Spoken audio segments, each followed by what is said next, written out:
Dear friends, आज मैं आपको सीए फाउंडेशन का एक important topic valuation of stock taking समझाऊंगा, which is very important and sometime it's little bit too confusing. अब ये कॉन्सेप्ट क्या है, मैं आपको ये समझाता हूँ। ये कॉन्सेप्ट है क्या? ये कॉन्सेप्ट हम रियल लाइफ में जो क्लोजिंग स्टॉक की वैल्यू है वो हम कैसे डिटरमाइन करते हैं? By counting the physical stock at the end of the year. Means हम क्लोजिंग स्टॉक की वैल्यू कुछ बुक से नहीं निकालते। We go to the godown, we calculate the actual stock and then we arrive at the valuation of closing stock by placing some value. Sometimes it's not possible to count the stock at the end of the year because at the closing of the year there are many other work and stock counting is a little bit more tricky. And the stock taking is done either before the close of the year or after the close of the year. And in such scenario, adjustment is being done to stock taking value to arrive at the value of closing stock at the end of the year. Means हम लोगों ने 31 March 24 को stock को count नहीं करा, हम लोगों ने स्टॉक को काउंट करा 25 मार्च 24 को। And then we do some adjustments to arrive at the stock at this number. Similarly there is also possibility कि हम लोगों ने स्टॉक को जो काउंट करा है, जो वैल्यू स्टॉक की निकाली है वो निकाली है after the close of the year से 5 अप्रैल 24 को। एंड इन दैट सिनेरियो हम अगेन स्टॉक में कुछ एडजस्टमेंट करते हैं again to arrive at the value of the closing stock at 31 March. इस टॉपिक में यही बताना है हमको कि अगर हमने स्टॉक या तो 25 मार्च को करा है या 5/4 को करा है, क्वेश्चन में हमें रेलेवेंट एडजस्टमेंट गिवन होगी और उस एडजस्टमेंट्स को यूज करके we need to arrive at the closing stock at the end of the year. अब यहाँ पे एक चीज हमारी और मैटर करती है। वो क्या मैटर करती है? Closing stock is a business stock at business premises और any other place, say customer premises, for which ownership is still with the business. Means मैं आपको एक सिंपल एग्जांपल से समझाता हूँ। हम लोगों ने यहाँ पे एक ट्रेडिंग अकाउंट ड्रॉ करा, हम लोगों ने परचेज करी 50,000 रुपीज के गुड्स की and this goods were sent on approval to the customer. और उसने 31 मार्च मीन्स जिस दिन मेरा ट्रेडिंग अकाउंट की क्लोजिंग हो रही है अभी तक अप्रूवल नहीं दिया है। अब इस सिनेरियो में the stock ownership is still with the business but the stock is not in the godown of the business, it's with the customer. We will still show here as a stock with customer 50,000 rupees. It means closing stock का मतलब वो stock जिसकी ownership अभी तक business के पास है, चाहे उसका फिजिकल लोकेशन बिजनेस के प्रीमाइसिस पे हो और किसी और प्लेस पे हो, क्योंकि इस पॉइंट का रेलेवेंस है, अभी आएगा। अब हम यहाँ पे इस टॉपिक में जो मैं स्टार्ट कर रहा हूँ, दो अलग सिनेरियो में स्टार्ट करूंगा। एक में मैंने बोला कि स्टॉक टेकिंग हमने कब करी है? Before the close of the year. और हमारा ऑब्जेक्टिव क्या है? हमारा ऑब्जेक्टिव ये है कि हमको कहाँ पे पहुंचना है? Eight the end of the year पे पहुंचना है। तो अगर हमने स्टॉक टेकिंग से 25 मार्च को करी है और हमें स्टॉक की वैल्यू किस डेट पे अराइव करनी है? 31 मार्च। तो हम क्या करेंगे? कुछ चीजें तो बड़ी लॉजिकल है। आपने बोला सर 25 मार्च 24 को हमने स्टॉक की वैल्यू अराइव करी है और हमें स्टॉक की वैल्यू कब चाहिए? 31 मार्च। तो आप क्या करो, जितने स्टॉक आपने परचेज करा है 6 दिन में, 25 मार्च से लेके 31 मार्च, वो आप इस वैल्यू में अराइव कर दो। मैं सिंपल सी अगर मैं बात बोलूं अभी समझाने के लिए, 25 मार्च को स्टॉक की वैल्यू आई से 5 लाख रुपीज और 31 मार्च के बीच में हम लोगों ने 1 लाख का स्टॉक और परचेज करा है। तो लॉजिकली 31 मार्च को मेरे पास स्टॉक कितना आना चाहिए? 6 लाख। फेयर इनफ, ये चीज समझ में आ गई। दूसरा हम क्या करेंगे? नेट सी माइनस करेंगे net COGS of goods sold between 6 days. Means ये मैं आपको समझाता हूं एक चीज, ये आपको समझ में आएगी। हम लोगों ने 25 मार्च को स्टॉक की वैल्यू करी कितने की दोस्त? 5 लाख की। 6 दिनों के अंदर हम लोगों ने सेल करी 1 लाख रुपए की, जिसकी कॉस्ट ऑफ गुड्स सोल्ड जो थी 80,000 थी। इसका मतलब जो हमने 25 मार्च को स्टॉक 5 लाख का वैल्यू करा, उसमें से 80,000 का stock has gone out of business by way of sale. Hence, the value of stock on 31st March will be 4,20,000. तो आपको ये चीज समझ में, ये भी सिंपल सी, कि हम लोगों ने क्या करा? 25 मार्च को स्टॉक की वैल्यू करी and objective is to arrive at the stock on 31st March. तो हम लोगों ने जितना 6 दिन के अंदर गुड्स परचेज करे हैं, वो 25 मार्च की स्टॉक की वैल्यू में ऐड कर दी, और 6 दिन के अंदर जो हमने सेल करी है उसकी कॉस्ट ऑफ गुड्स सोल्ड हमने माइनस कर दी। Then will arrive at the value of the closing stock at 31st March 24। जो मेरा इस टॉपिक का जो मेरा आज इस वीडियो का लॉजिक है, जो मेन जो मैं टॉपिक वीडियो टेकअप करा है, मुझे ये बताना है adjustments for goods sent on approval, इसकी क्या टिपिकलिटी आती है। अब इसकी टिपिकलिटी जो आ रही है उसको मैंने एक टेबल में टेबुलेट करा है। हम लोग यहाँ पे मान के चल रहे हैं कि हमने स्टॉक टेकिंग कब करी है? 21 मार्च 24 को। अब गुड्स सेंट ऑन अप्रूवल दो सिनेरियो में ले रहा हूं कि स्टॉक टेकिंग डेट से पहले करी है और स्टॉक टेकिंग डेट के बाद में करी है। ये मैं आपको समझाता हूं इसके अंदर विद एग्जांपल, उससे आपको ज्यादा समझ में आएगा। वो एग्जांपल मैंने नीचे भी कैप्चर करा है, बट यहाँ पे कॉन्सेप्ट के साथ एग्जांपल को लेता हूं। पहले हम ये वाला केस ले रहे हैं।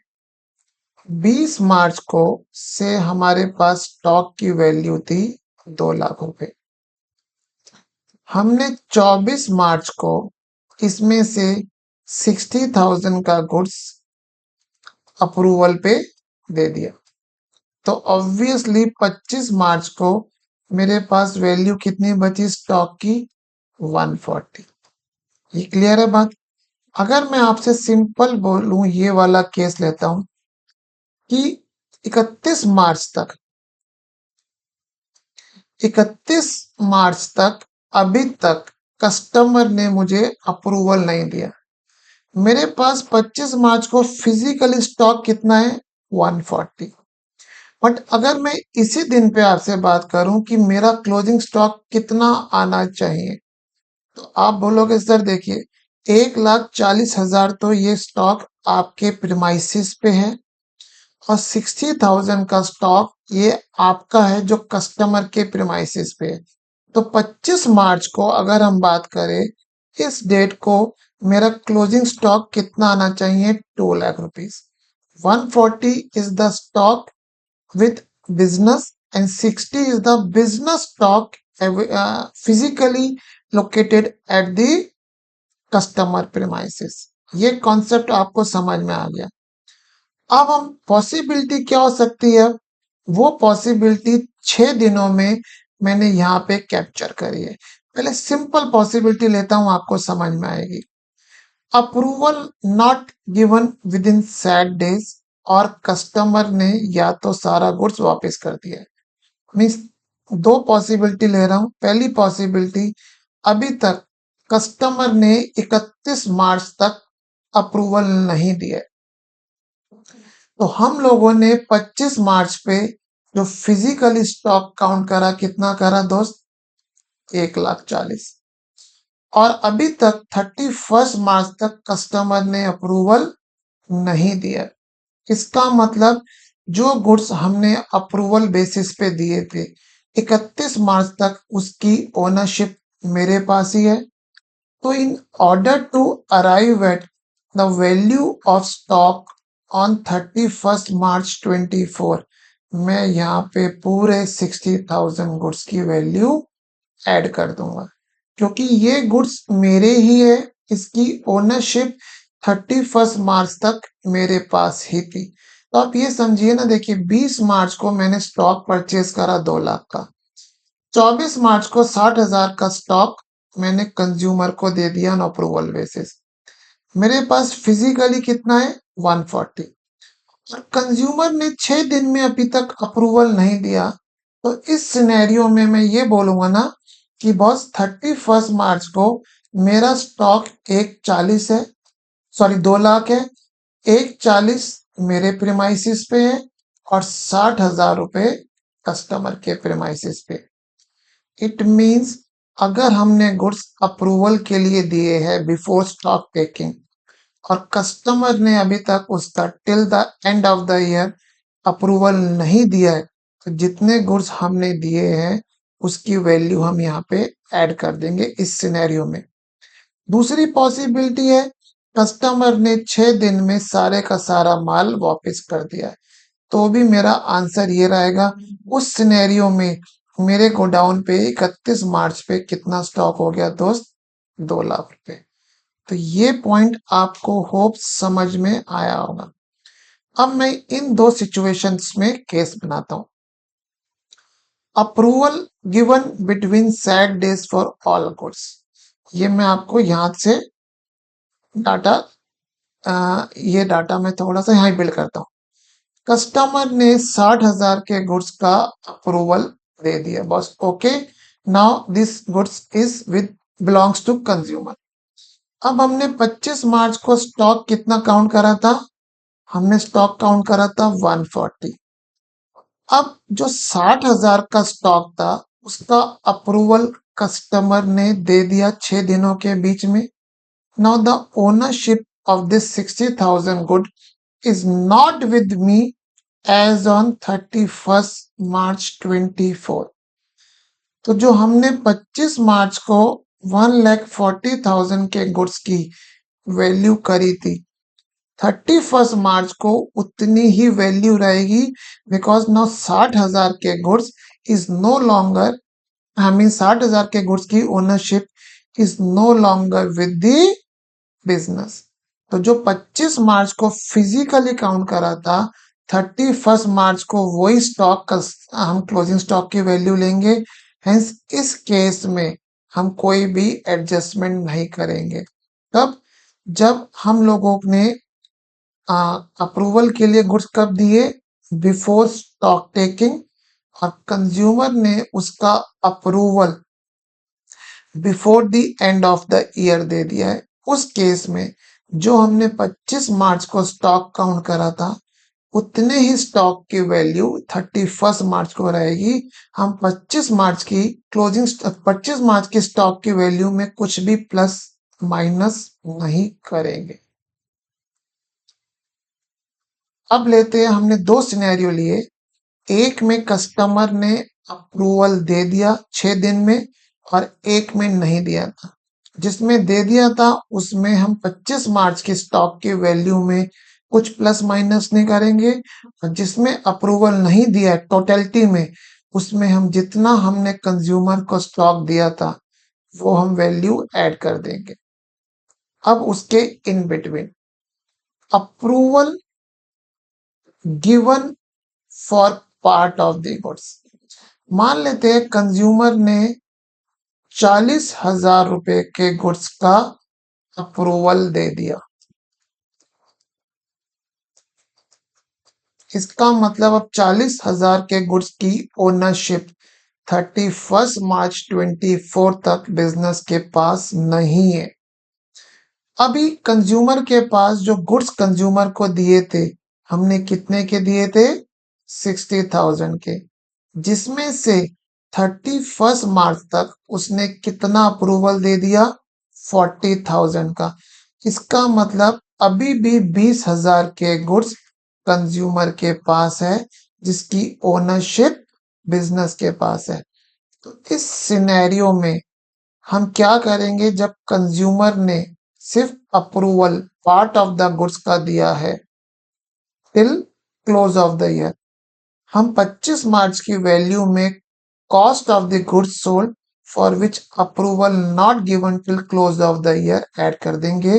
मीन्स इस सिनेरियो में हमने 25 मार्च को कितना स्टॉक की वैल्यू करी थी, 140। कंज्यूमर ने अप्रूवल कितने का दिया है, 20-40 हजार का, तो हम 20,000 रुपए भी इसमें ऐड कर देंगे। Hence the value of the goods on 31st March is 160, जिसको हम ऐसे रीड करेंगे कि 140 is with the business, 20,000 is with the consumer. अब यहाँ पे हम बोल रहे हैं अप्रूवल गिवन और goods return between sad days मतलब 6 दिन, stock taking and the close of the year return कर दिए। हम इसको ऐसे रीड करते हैं कि 40,000 के गुड्स कंज्यूमर ने अप्रूव कर दिए। अब 20,000 में दो पॉसिबिलिटी बन सकती है, उसने अप्रूव नहीं करे, उसी के पास है, उस सिनेरियो में भी हम 20,000 ऐड कर रहे हैं। दूसरी सिचुएशन कि कंज्यूमर ने 20,000 के गुड्स ऐड कर दिए, तो भी हम 140 में 20 ऐड करेंगे। उस केस में पूरे 160 goods is with the business location eight the end of the year. तो मैंने ये जो टेबुलेशन करी है, मैंने आपको टेबुलेशन में विद एग्जांपल समझाने की कोशिश करी है। तो यहाँ पे एक बार दोबारा रिकॉल कर रहा हूँ, goods sent on approval before stock taking, उसमें दो ब्रॉड पॉसिबिलिटी कि कंज्यूमर ने before close of the year approval दे दिया है, कोई एडजस्टमेंट नहीं करेंगे, अप्रूवल नहीं दिया है, जितनी वैल्यू ऑफ गुड्स हमने कंज्यूमर को दी थी वो हम 25 मार्च की वैल्यू में ऐड करेंगे। और कंज्यूमर ने अप्रूवल दिया है पार्ट ऑफ द गुड्स, तो जितना अप्रूवल नहीं दिया है वो ऐड करेंगे या गुड्स वापस कर देंगे। यहाँ पे अगर मैं आपको बोलूं कि आपको सिर्फ लॉजिक्स लगाने पड़ेंगे और यहाँ पे कोई हार्ड एंड फास्ट रूल नहीं है, तो मैंने कोशिश करी है इसको टेबुलेट करने की, तो कि मेरे स्टूडेंट्स को ये बेटर समझ में आ जाए कि इस टाइप के क्वेश्चन में हम किस तरह से 31 मार्च क्लोजिंग स्टॉक की वैल्यू अराइव करेंगे। ये देखिए मैंने यहाँ नीचे एग्जाम्पल में भी वही कैप्चर करा है, कॉन्सेप्ट एक्सप्लेन विद कि 2 लाख का है, अगर उसने अप्रूवल दे दिया है तो value of closing stock will remain 140, क्योंकि 60 हमारे पास से चले गए, और अप्रूवल नहीं दिया है तो पूरे 2 लाख रुपए आएंगे। और अप्रूवल अगर उसने 40,000 का दिया है 6 दिनों में, तो 20,000 के गुड्स अभी भी उसके पास है, तो हम 140 की जो वैल्यू आई है उसमें 20 ऐड करेंगे। तो आई होप ये वाला केस आपको बिल्कुल क्लियर हुआ होगा। अब हम एक सिचुएशन बिल्ड कर रहे हैं दोस्त, goods sent on approval after stock taking. ठीक है, इसका एग्जाम्पल मैं यहाँ पे, इसका भी मैंने नीचे एग्जाम्पल बिल्ड करा है, तो वो मैं आपको समझाता हूं सेम डाटा से। आइए इसको मैं रब करता हूं।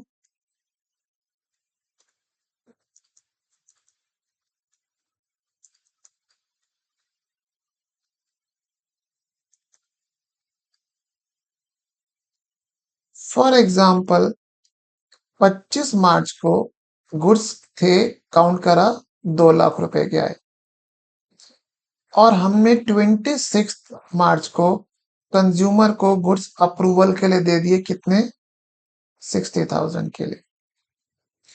अब मैं आपसे अगर पूछता हूं कि 31 मार्च तक कंज्यूमर ने उसका अप्रूवल नहीं दिया, तो मेरे पास क्लोजिंग स्टॉक की वैल्यू तो 2 ही लाख आनी चाहिए। मीन्स इस सिनेरियो में 31 मार्च का stock physically 140 is with business और 60,000 का stock is with consumer.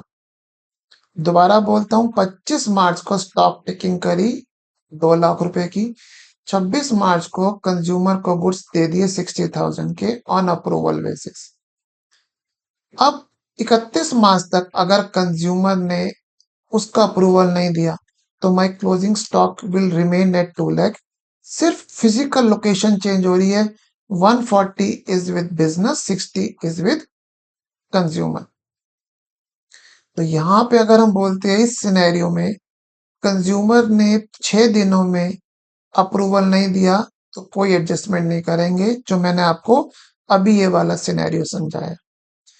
Consumer ने पूरी की पूरी 60,000 रुपए की अप्रूवल दे दिया 31 मार्च के बीच में। इसका मतलब जो 25 मार्च को मैंने स्टॉक काउंट करा था उसमें ये 60,000 भी इंक्लूड था, क्योंकि अप्रूवल के लिए हमने कब दिया है, आफ्टर स्टॉक टेकिंग। और अगर कंज्यूमर ने उसको 31 मार्च तक अप्रूव कर दिया, इट्स सिंपली ये स्टॉक की ओनरशिप बिजनेस के पास से चली गई है। तो यहाँ पे पूरे का पूरा 60 माइनस कर दूंगा। इस सिनेरियो में ऑन 31 मार्च मेरे पास स्टॉक की वैल्यू कितनी बचेगी दोस्त? 1,40,000, because this 60,000 is no longer the goods belongs to the business. अब इसके in between approval given for the part of the goods.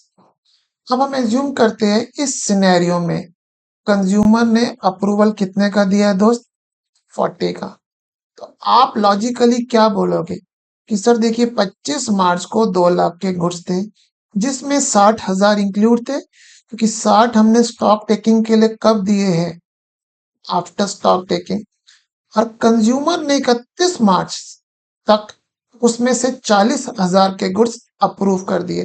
तो आप बोलोगे सर 2 लाख में से 40,000 के goods now have been sold, cost of goods sold.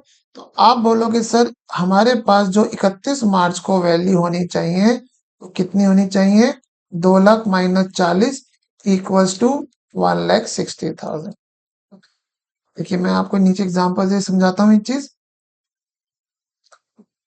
Purchase goods of 2 lakh on 20 March, stock taking 25 मार्च को करी, 2 लाख का ही आया।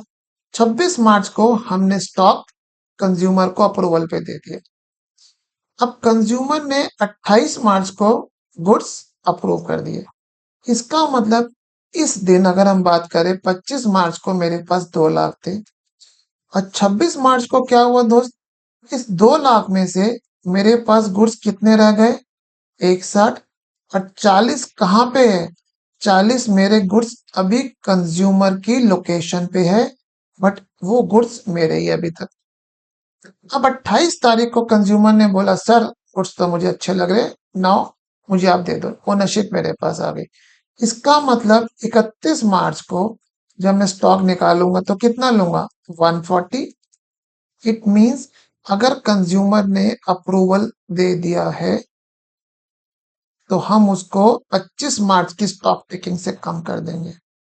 और अगर कंज्यूमर ने अप्रूवल नहीं दिया है तो जो 26 मार्च की सिचुएशन थी वो 31 मार्च को भी है। इट मींस मेरे पास जो 2 लाख के गुड्स थे सिर्फ उसकी लोकेशन चेंज हुई है, बट गुड्स में कुछ भी प्लस माइनस नहीं होगा।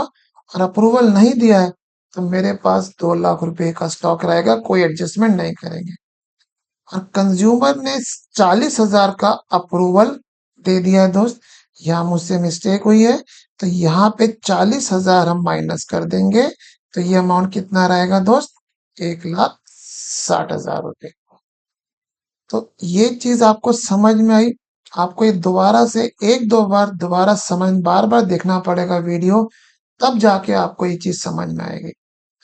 अब मैं एक एग्जांपल लेता हूँ, एग्जॉस्टिव एग्जांपल, उससे आपको समझ में आएगा। ये हमने स्टॉक टेकिंग करी 25 मार्च को, 7 लाख का नंबर आया, हमने 7 लाख लिख दिया। Gross profit is 25% of the sales. अब 26 मार्च से लेके 31 मार्च का डाटा कितना हुआ है? सेल्स कितनी है? 120। और यहाँ नेट सेल्स लिख गया, my mistake, it's a sales return. तो आपकी नेट सेल्स कितनी होगी दोस्त? 1 लाख। जीपी कितना है? 25% ऑफ सेल्स। इसका मतलब कॉस्ट ऑफ गुड्स सोल्ड कितनी होगी दोस्त? 75। इट मींस 25 मार्च से लेके 31 मार्च में हमने 75,000 का cost of goods sold sold कर दिया है। Hence to arrive at the value of 31 March इतना स्टॉक मैं माइनस करूंगा, क्योंकि बिजनेस से चला गया है, मैंने माइनस कर दिया। हमने स्टॉक कितने का परचेज करा, यहाँ पे 1 लाख लेते, नीचे 1 लाख लिखा है मैंने आंसर में, 1 लाख का परचेज करा। तो यहाँ पे 1 लाख का ऐड मैंने परचेज कर दिया है। क्यों? क्योंकि 25 मार्च से लेके 31 मार्च के बीच में 1 लाख का स्टॉक इनफ्लो हुआ है। तो जो 25 मार्च की वैल्यू हमने ली थी उसमें 1 लाख का स्टॉक ऐड करेंगे to arrive at the stock at 31 March. अब आते आइए, goods sent on approval on 24 March. हमने स्टॉक टेकिंग कब करी है? 21 मार्च की। हमने 60,000 का अप्रूवल स्टॉक 60,000 रुपए के गुड्स स्टॉक टेकिंग से पहले अप्रूव कर दिए थे। Customer return 30% of the goods on 28 March and did not approve rest of the goods. मैं दोबारा से समझाता हूँ एक चीज आपको, देखिए हमने 24 मार्च को गुड्स अप्रूवल के लिए दे दिए थे 60,000 रुपए के। उसके बाद 25 मार्च 24 को मेरे पास स्टॉक कितना बचा? 70 लाख। तो अगर मैं एक चीज बोलूं कि 25 मार्च को मेरा टोटल स्टॉक कितना था, तो आप बोलोगे सर अगर कंज्यूमर ने 25 मार्च तक अप्रूवल नहीं दिया है तो 760 होना चाहिए। परफेक्ट। अब हम आ किस डेट पे रहे दोस्त? हम लोग, एक मिनट रख करता हूं, हम लोग आ रहे हैं 31 मार्च को। कंज्यूमर ने 30% गुड्स रिटर्न कर दिए। तो आप बोलोगे सर इसमें, सॉरी, 30% गुड्स रिटर्न कर दिए, डाटा चेक कर रहा था। तो आप बोलोगे सर 7 लाख में 80,000 के गुड्स तो आप ऐड करो। क्यों?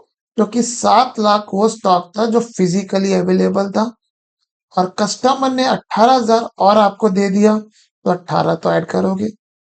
और कस्टमर ने भी तक बाकी भी अप्रूव नहीं करे, इसका मतलब वो गुड्स भी मेरे ही है। तो यहाँ पे 42,000 मैं और ऐड करूंगा। इसका मतलब इस सिनेरियो में 7,18,000 का स्टॉक मेरे पास फिजिकली था और 42,000 का स्टॉक कस्टमर के लोकेशन पे था। तो हमने यहाँ पे 18 और 42 पूरे 60 ऐड कर दिए। अब सेकंड केस लेते हैं, goods sent on approval on 26 March for 80,000 cost price और कस्टमर अप्रूव 80,000 का गुड्स। अब मैं ये भी आपको समझाता हूँ एग्जांपल से। देखिए, अब हमने जब 25 मार्च को स्टॉक की काउंटिंग करी, कितने का स्टॉक आया? 7 लाख का। इसमें से 80,000 का स्टॉक कंज्यूमर को अप्रूवल के लिए दे दिया। और अगर कंज्यूमर अप्रूव नहीं कर रहा तो मेरा स्टॉक 7 लाख ही रहेगा। इसका मतलब 80,000 में से 80 कंज्यूमर के पास चले गए, 6 मेरे पास थे। अब कंज्यूमर ने क्या करा? 60% अप्रूव कर दिए। मीन्स कंज्यूमर में 48,000 के गुड्स अप्रूव कर दिए। इसका मतलब मेरे पास इसकी ओनरशिप नहीं रही। इसका मतलब इस 7 लाख रुपए जो मैंने 25 मार्च को स्टॉक काउंट करा था, जिसमें से बाद में कंज्यूमर को दिए, उसमें से 48 कंज्यूमर ने एक्सेप्ट कर लिए, 48,000 मैं लेस करूंगा। और अभी तक बाकी कस्टमर ने अप्रूव नहीं करे हैं, उसकी मैं कुछ भी एडजस्टमेंट नहीं करूंगा, क्योंकि वो ऑलरेडी 7 लाख रुपए में इंक्लूड है दोस्त। ये आपको समझ में आई ये बात? क्लियर है ये बात आपको?